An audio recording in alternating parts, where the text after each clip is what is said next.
Dust hung motionless in the street of Sable Ridge, Oregon, caught gold in the low morning sun. Every window on Main Street had a face pressed against it. Every boardwalk was packed shoulder to shoulder. Somewhere behind the old man, a bookmaker was still calling odds nobody in that crowd expected to lose. 6-1 against him, same as they'd stood since the challenge was first posted 2 days earlier. Wade Corrigan stood 40 feet away, hand hovering an inch above his holster, grinning the grin of a man who had never once needed to find out what happened when he lost. The old man closed his eyes, not a blink, not a flinch against the sun. A deliberate, total closing. The kind that told everyone watching he had already decided something they hadn't caught up to yet. In a town that had bet its silver dust 6-1 against him surviving the next 5 seconds, that single gesture was the last thing most of them expected to see. To understand why an old man would draw blind against the fastest gun Sable Ridge had ever produced, you have to go back 3 days, to the morning a young miner named Tommy Shaw lost a duel that was never as fair as it looked. Sable Ridge had grown up around silver instead of gold, 80 miles of mountain road from the nearest county seat, a road that disappeared under snow for half the year and kept anyone with real authority from paying the town much attention the rest of it. By 1884, the town's real business wasn't ore. It was wagering, on faro, on Sunday horse races down the middle of Main Street, and most profitably of all, on duels. Wade Corrigan had turned himself into the town's biggest attraction. He'd fought 6 times since spring, always at dawn, always in the same wide stretch of dirt where the whole town could gather to watch and bet on the outcome. And he'd won every single one. A soft-handed bookmaker named Mose Delaney ran the wagering on each fight, and had built himself a fine 2-story house on the strength of it. Tommy Shaw hadn't wanted to fight at all. He'd wanted his money back after catching Corrigan dealing seconds at the Silver Dollars card table, and he'd said so loud enough for half the room to hear it. By Sable Ridge's unwritten rules, that meant satisfaction, and satisfaction meant dawn. And dawn meant the whole town turning out 3 mornings later to watch a 22-year-old miner face a man who had never lost. Corrigan drew. 2 reports struck the morning air so close together that most of Sable Ridge heard only 1 shot instead of 2. Tommy Shaw fell before his own revolver had cleared its holster. Above the street, behind a dark second-floor window, something small shifted back from the glass, and was gone before anyone thought to look up and ask why. The old man rode into Sable Ridge 2 days after Tommy Shaw's funeral, following nothing more specific than a tired horse's need for water, and a road that happened to run through this particular town instead of some other one. He had no idea, tying Scout off outside the Mercantile, that he'd ridden into a town still buzzing with the details of a duel that had ended a young man's life 3 mornings earlier. He heard the story in pieces while he bought coffee and rope. A card cheat called out in front of witnesses, a challenge answered the way Sable Ridge's rules required, and a young miner, dead on the ground faster than most men in the crowd, claimed they'd ever seen a fight end. Fastest thing anybody in town had watched, more than one stranger told him, in the particular tone frightened people use when they're admiring the thing that frightens them. He was still turning that over when a lumber wagon rolled past the assay office, and the shutter on its darkened second-floor window snapped closed hard enough to carry down the street. Scout's head jerked toward the sound, ears pinned, and for half a second, the old man caught the outline of something long and dark withdrawing behind the glass before the curtains settled back into place. A shuttered window on a building that mostly handled daylight business wasn't, by itself, anything worth stopping in Sable Ridge for. But the old man had learned a long time ago that his horse rarely startled at nothing, and a window that closed itself the instant a wagon rattled past it was at the very least a window worth remembering the shape of. He found the beginning of an answer that evening at the Silver Dollar, sitting near a young woman drinking alone, in a manner that suggested she wasn't drinking for pleasure. Her name was Sarah Shaw, Tommy's older sister, the only family he'd had within 1,000 miles, and the only person in Sable Ridge who'd said out loud more than once, and to anyone who'd listen, that her brother's duel hadn't sounded right to her. "He was fast," she said, staring at the water-stained wood of the bar instead of at the old man. "Tommy wasn't slow himself. Practiced out past the claim where nobody'd see him fumbling. He wasn't a gunfighter, but he wasn't nothing either. I was standing right under the assay office window when it happened, mister. Close enough to hear it plain. 2 shots. Not one echo. 2 separate cracks. So close together most folks couldn't tell them apart. Nobody in this whole town wants to hear me say that." The old man turned that over slowly. A frightened, grieving sister could invent plenty out of grief alone, but she hadn't invented the position she was standing in, or the particular window she'd named without him asking her to. "You're certain it was that window," he said. "Not the saloon roof? Not somewhere down the street?" "I know where I was standing," she said, and something in the flatness of it told him she'd already said this to at least one person who hadn't believed her, and had stopped expecting anyone new to be different. "I believe you," the old man said, and watched something shift across her face that looked almost like the return of hope she'd nearly given up carrying. He walked past the assay office 3 times before he stopped in front of it, long enough to look like more than an idle passerby. And even then he took his time about it, studying the building's face the way a man studies anything he doesn't want to appear to be studying. The shutters were heavier than most in town, built, he guessed, to protect whatever silver passed through the place rather than to hide anything happening behind them, which meant somebody with a reason to stay unseen had chosen well without needing to build anything new. He found what he was actually looking for at the base of the window frame, low enough that nobody glancing up from the street would catch it. A thin groove worn pale into the wood, exactly the width a rifle barrel might leave resting against a sill over the course of several mornings. And beside it, a scatter of small black flecks he recognized, crouching to look closer, as spent powder residue that hadn't been there long enough to weather fully into the grain. He didn't touch either mark. He didn't need to.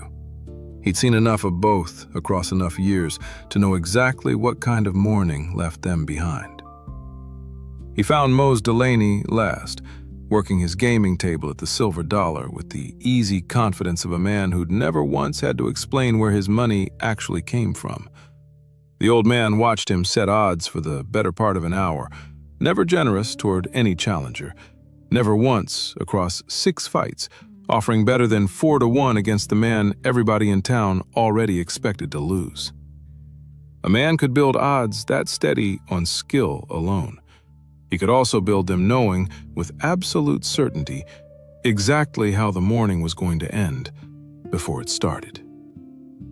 By the time the old man left the Silver Dollar, he decided which explanation fit Sable Ridge better, and he decided not to tell a single soul in that saloon what he'd found at the base of that window. He found Wade Corrigan the next morning, holding court at the center table, surrounded by men laughing a little too readily at jokes that weren't especially funny. The old man crossed the room and set Tommy Shaw's name on the table between them. "Tommy Shaw didn't lose a fair fight," the old man said. Corrigan leaned back, unbothered, the practiced ease of a man who'd faced this particular accusation before and never once needed to answer it with anything but confidence. "You got proof of that, old-timer?" "Not yet," the old man said. "Then mind your own business." "I intend to," the old man said. "Dawn, 2 days from now. You and me, same stretch of street. We'll see how fair your hand actually is when it's mine you're facing, instead of a boy who never fought anybody in his life." Corrigan's grin widened, delighted at what looked, from where he sat, like an old fool walking willingly into his own funeral. He had no way of knowing the old man had already found the groove in the windowsill, already counted the powder flecks, already decided precisely which part of his plan he intended to keep to himself until the very last second it still mattered. "Mose will set the odds by sundown," Corrigan said. Town's going to enjoy watching you lose, same as they enjoyed watching the boy. By sundown, exactly as promised, the odds stood at 6-1, and every dollar of it, town-wide, was riding on a fight the old man already understood wasn't going to be decided the way Sable Ridge assumed it would. Sarah found him that evening behind the mercantile, checking Scout's tack by lamplight, though the horse needed no checking at all. "You know something," she said. "You've known something since yesterday. You didn't tell him." "Telling him would have given him 2 days to fix whatever I found," the old man said. "Better he keeps thinking I'm just an old man too proud to let a dead boy's name go unanswered." She was quiet a moment, then opened her coat just enough to show him the worn grip of a revolver tucked inside it. "My father taught Tommy and me both before he passed. I fired it plenty at cans and coyotes, never at a man." The old man looked at the weapon, then at her, weighing something he clearly wasn't in a hurry to say out loud. "Watching a window is one thing," he said finally. "Using that is another. Knowing you can pull a trigger and living with what happens after aren't the same lesson. And there's no way to learn the second one except by finding it out." "I know," she said. "Knowing isn't the same as being ready," he said. "But I've got nobody else in this town willing to stand where I need somebody standing. And your brother's the reason we're both out here in the first place." He explained what he needed from her, a place near the assay office where she could see the window without being seen watching it, and a signal, simple and silent, that wouldn't give either of them away to anyone listening for exactly that kind of arrangement. It was well past midnight when Scout's head came up sharp from the fence post outside the boarding house, ears locked on the alley behind the mercantile.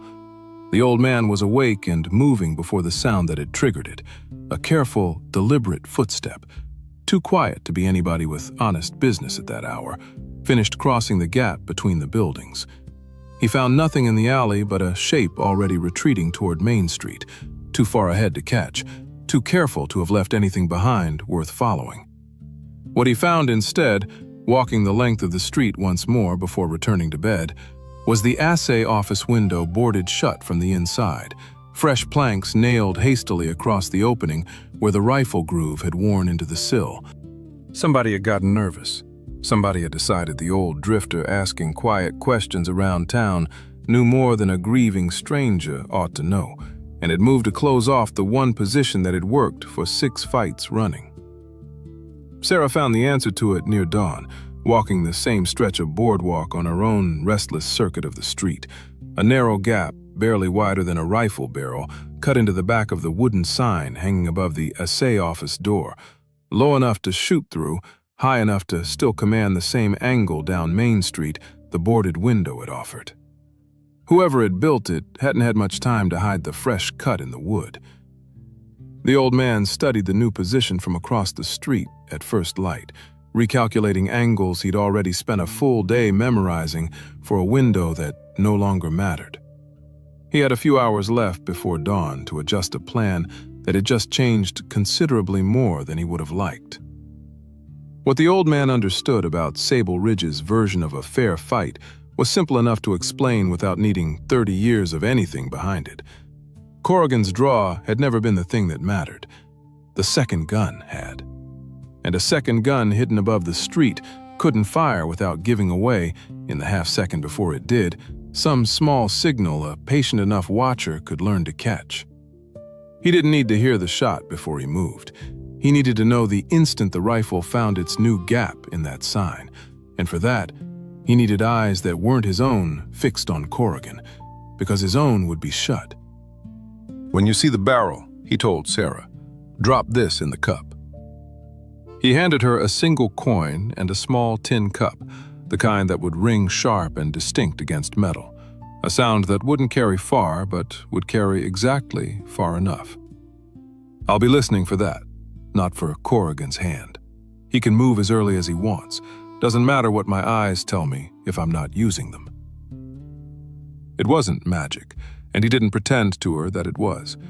It was a signal, arranged in advance, timed to a moment neither Corrigan nor whoever was working that gap in the sign would think to guard against, because neither of them had any reason to suspect the old man already knew exactly where to listen. "And if I'm wrong about the timing," Sarah said, "if I drop it too soon or too late?" "Then we'll both find out how much of this was worth trying," the old man said. "But you saw where Tommy died. You're the only person in this town who's already proven you don't miss what matters." Dawn came clear over Sable Ridge, and by the time the old man walked into the street, every window on Main Street already had a face pressed against it, every boardwalk packed with miners, gamblers, and townsfolk drawn out by 2 days of Delaney's advertising.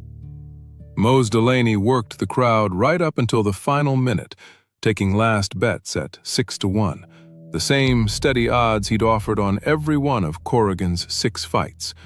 Odds built, as the old man had finally worked out watching him operate, on a system simpler than anybody realized.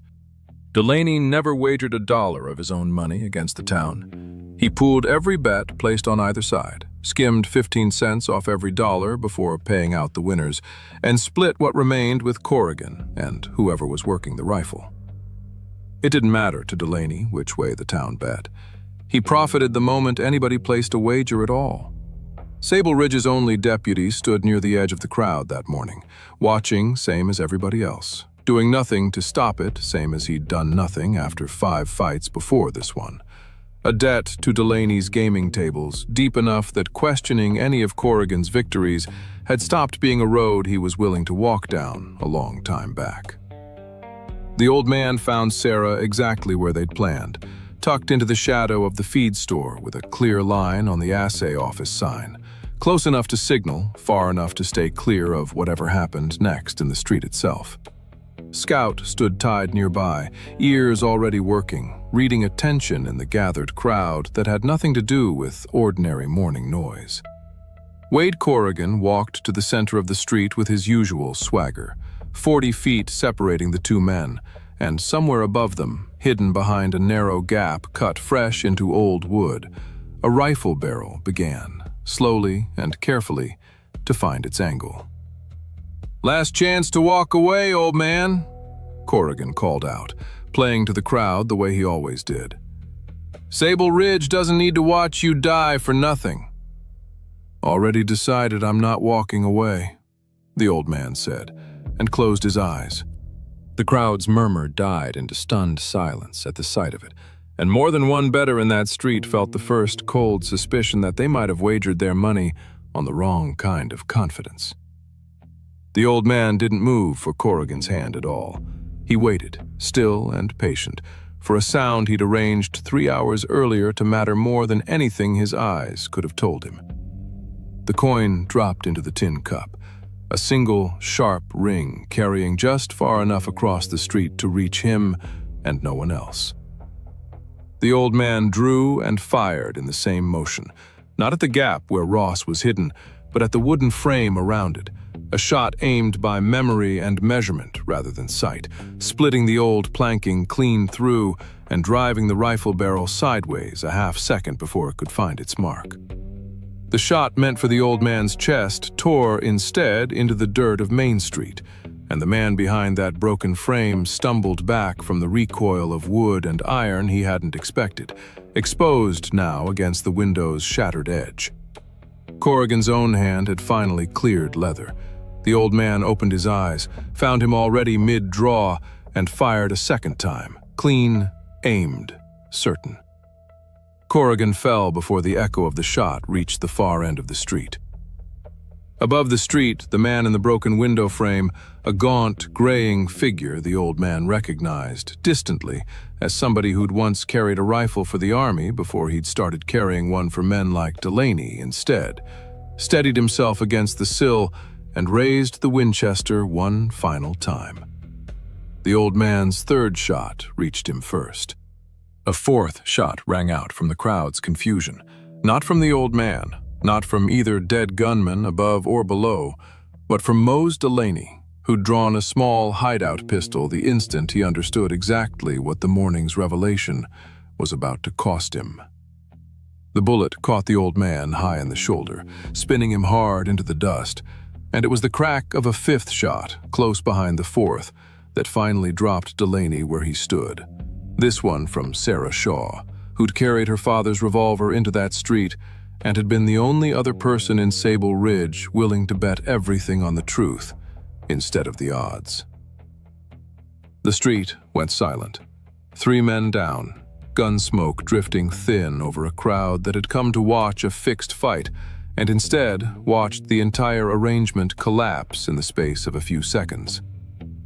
Sarah reached the old man first, the revolver still loose and smoking in one shaking hand, staring at it like it belonged to somebody else entirely.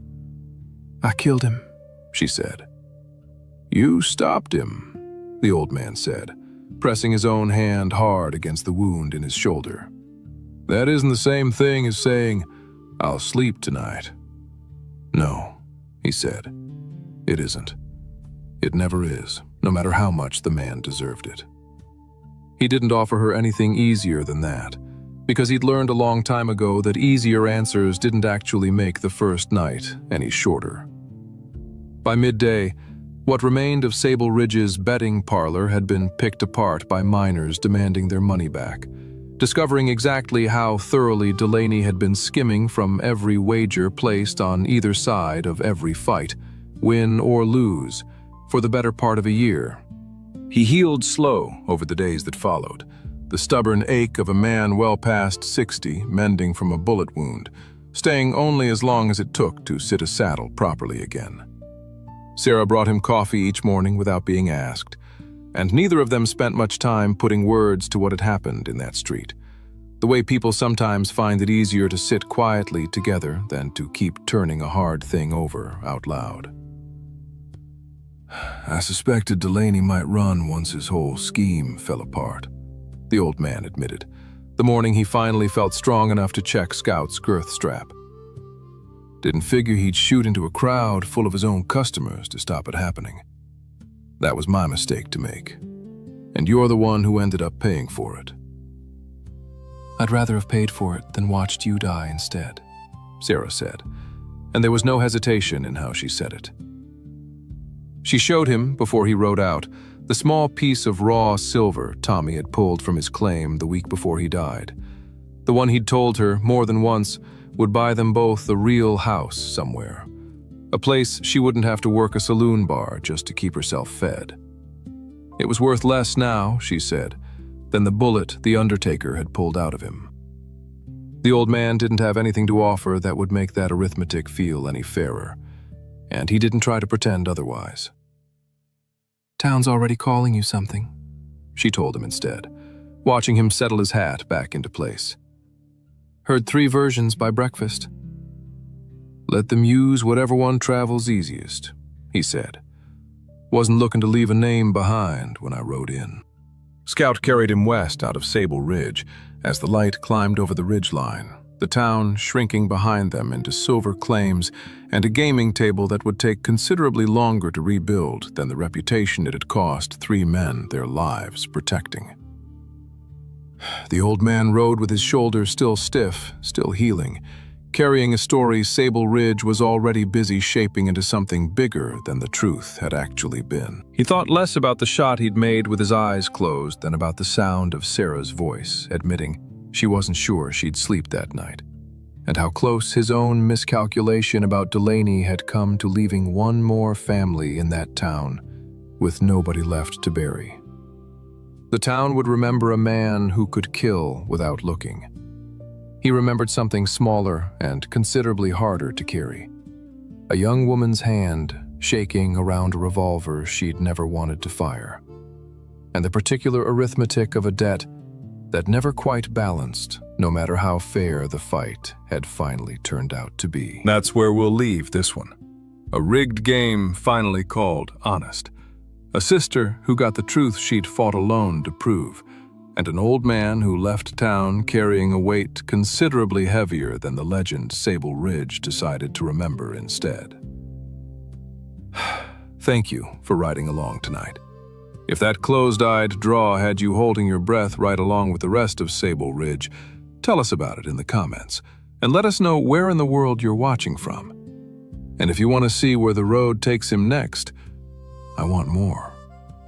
Until then, ride safe.